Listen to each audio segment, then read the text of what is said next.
Hi, folks. This is the psychology of human relationships, and today I want to talk to you about the nature of emotions and what they are and how to handle them, both as an individual and perhaps as a clinician. And so this is part one. All right, so what are emotions? One of the ways to think about anything that's human in its trait is to understand that everything we have on board us, everything we can do, every skill, perhaps even every potential, is something that is connected to survival. Okay, we developed these over eons of evolution, which in some ways gave us some advantage so that we can persist and pass our genes on to the next generation. Emotions are one of those things. So there are many ways to define emotions, but for practical purposes, the way I like to discuss emotions is to say that they are simply commentary on our experiences with the world around us. So we go about the world, we have within our brains what I like to call expectation templates. In other words, our brains encounter situations and objects and situations where we have a comparison that we make, not consciously in our brains, about what each thing is going to be when we go. We imagine, often accurately, but not always, and in fact there are pieces that are never accurate, about what we're going to find when we go someplace, when we do something, when we interact with someone. And every object and thing we encounter is compared to that which we have already encountered to see if the brain can identify it and determine whether it's a threat or not, or perhaps even what we're going to do separate from be prepared to run or fight. Yeah. So emotions can be thought of as interactions that we have, this commentary. They are sources of data, therefore. Okay, they are sources of information, okay, that we can then reflect on. Okay, now, emotions are sometimes caused by thoughts, and sometimes they're caused by events separate from thoughts. But in any event, we get a chance to evaluate the emotions we become aware of having. So that's the first step, of course, becoming aware of what we're experiencing emotionally, and then deciding what the meaning of that might be. Okay, more on that later. So emotions are always connected to physiological arousal. Now, kids know this very well. Kids are all about the physical nature of emotional arousal. So little children who are frightened might feel that in their stomachs. If they're angry, they might feel it in their chests, and so on. But adults maybe describe things in an emotional way, but not necessarily have a strong memory of or awareness of the way in which emotions play out physically. That presents an opportunity, by the way.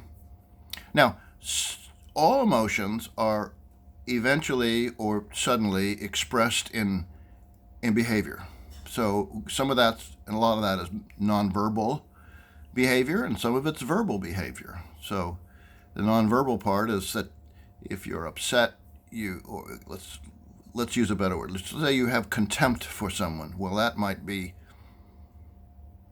a corner of the mouth, a unilateral expression of anger towards that person, although others think that's a separate emotion. And some emotions are automatic, like anxiety, which most all creatures have. You can think of the recoiling of an insect being something about a registration that there's danger, which then could be related to anxiety or fear, as Ekman calls it. So some are very primitive. Anxiety is the most primitive, I think. Most people would agree. And then emotions are more connected to conditioning. So things like sadness. You can't be sad over something if you don't have a relationship with something, if you don't have experience over time with something or someone, you see. Okay? All right, that's just basic stuff. So let's talk about the evolutionary set of purposes for emotions. As I said, everything we have and experience and can do, and it's all connected to survival, and survival is what evolution is really about. It's about reproducibility of our genes. Now, the first thing is defense from predators and adverse climatic conditions.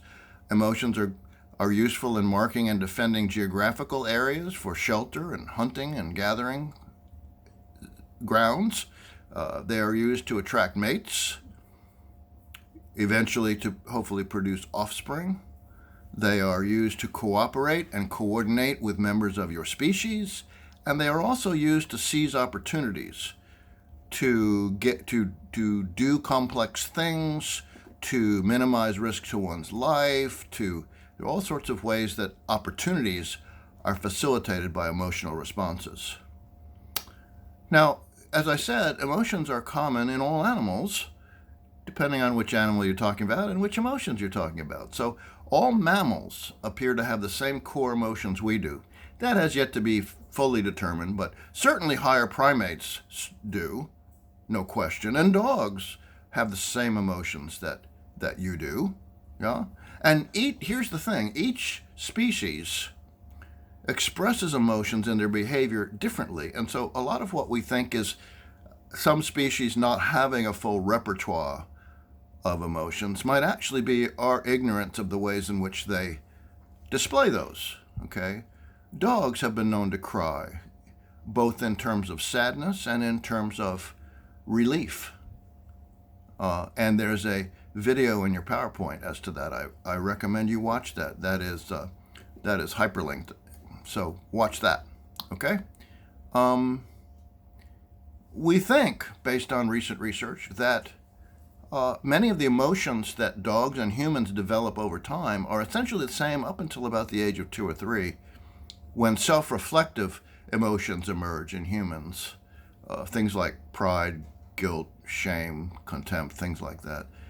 A lot of this depends on the way in which you construct what are core emotions versus secondary emotions, and there's debate about all of that. But that appears to be true. Now, emotions used to be meaning maybe before the 70s or so, chaotic and disorganized things, unnecessary for making better decisions, and that when people had intense reactions that were emotional, they were thought of as being maladjusted in some way. Okay?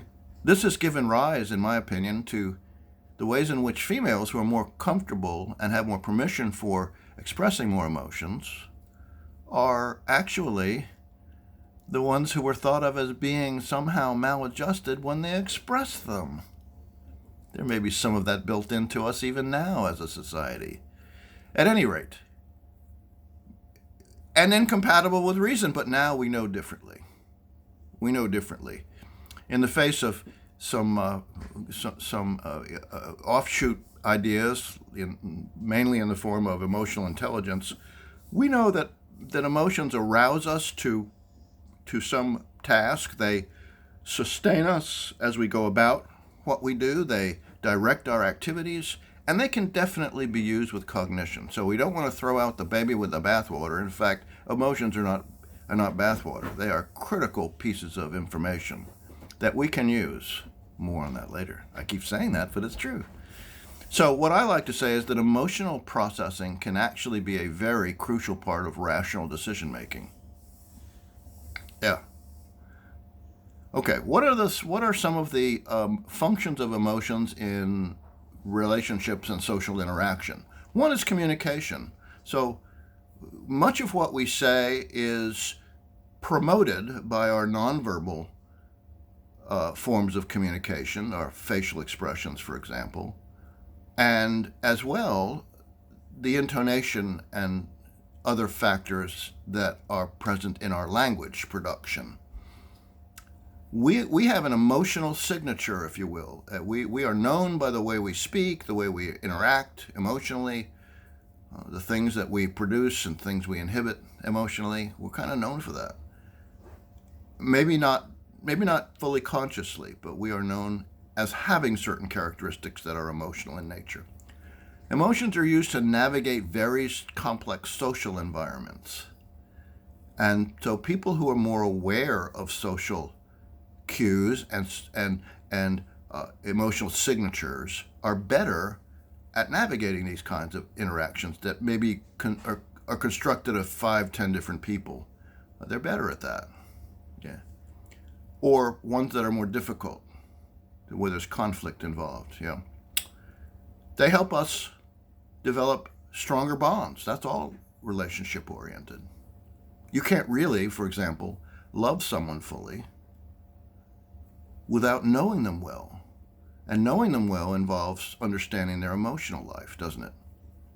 Well, a few emotions. Anger is used to anticipate risk or dangers in relationships as well as elsewhere. Anxiety is used to, anger is used to energetically protect bonds. Yeah. Sadness is used to disengage and then reconnect bonds as well as to secure soothing. And happiness reinforces bonds and reconnects us and acquire favors for that matter. Okay, those are some of the functions. So, how many emotions are there that are basic? Well, it depends on who you ask. I have a couple of slides of many, many different theorists. The one I'd like to talk to you about is Ekman, Paul Ekman is a well-known psychologist who did original research in the 60s and determined that facial expressions, no matter where in the world you were, conveyed the same basic emotions. And that was earth-shattering in some ways to many people. He and Friesen and Ellsworth came up with 7 different emotions. So he had happiness, sadness, anger, anxiety, what he called fear, contempt, surprise, and disgust. I'm going to talk a little bit about why I disagree with some of those, but it's to you as to how many you think there are. Maurer said there were 2, pain and pleasure. Some came up with a much longer list. Your book talks about Emery with happiness, sadness, anger, anxiety, and I happen to agree with that. I wrote about that in the 90s. So let's just talk about what we want to say and then move to differences in basic emotions. Basic emotions are largely hardwired.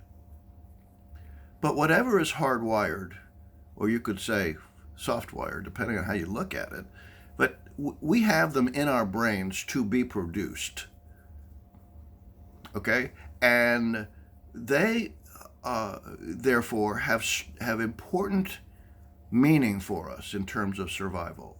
And since we are social creatures, to beat the band, we must admit that they are strongly connected to social interaction, which in turn means that the better you are at this stuff, the more effective you will be at social interactions, which means in turn your relationships and your occupation and the tasks associated with interacting with others are going to go much better. Okay, follow that train? So, Ekman said joy or happiness, sadness, anger, fear, or anxiety. The difference is fear is a named source of anxiety. Surprise, disgust, contempt. Let me talk about surprise, disgust, and contempt. Okay? So disgust is thought by Ekman to be a separate emotion, and others. He has had a lot of sway in this area. But there are those who think that it is a way in which we avoid having contaminants, things like viruses and bacteria, to not be ingested. So when we have disgust for something, our faces do this. Okay, and so look, turning away, closing the nose and eyes, and really tightly pursing lips, that's about limiting how much exposure you have to contaminants and we beasties, as I like to call them. So, in the history of humans, you might come across a rotting corpse of an animal or some other bad smell of bad water, let's say, plants that may create an olfactory response that is exhibited by you as disgust on your face, is actually promoting your survival. Okay. Surprise, another one of Ekman's basics, I think is a kind of anxiety. I think it's a special kind of anxiety. It's more connected with an as yet unknown and unexpected, but deliberately reduced form of anxiety. More on that later. You're tired of hearing that, aren't you? And then contempt, I think, is a form of anger. Contempt is unilaterally expressed on the face. That's a contempt face. Okay. And so I think that's just a form of anger. I think it's a hidden form of anger. It's a subdued form of anger. Now, a lot of what people call separate or special emotions, core emotions even, are actually combinations of emotions and perceptions. So, for example, jealousy is actually likely anger plus envy. So you can envy something without being angry about it. I can be envious of the car that the guy across the street just bought, but I'm not upset that he doesn't that he has it or that I don't. But I'd like to have it, so I'm envious. Now, if I was upset that I didn't have it and I got angry about it, then that would be jealousy. You see. In 2013, a group of Finnish, Finnish, from Finland, psychologists did some work on the expression within the body of emotions, and they took some people in a laboratory and they showed them silhouettes that were black, dark, or light and white, and they asked them, upon looking at particular scenes of things, to mark which emotions were being evoked and where in their bodies that they felt them. And then they graphed it all out, they averaged it all out, and you can see very easily that what they marked for happiness is very close to what they marked for love. And the only difference is that in the love depictions, they also had some genital, urinary, and some stomach activity, whereas in happiness it was not that. Otherwise, they were the same. And then sadness is very much like depression. The difference is in that sadness has greater activity in the chest and the face, which is what you would expect compared to depression, which has lower activity in all areas. Yeah, sure. So I have a slide on this. And then let me go back. Let me get to part two. Hold on just a second.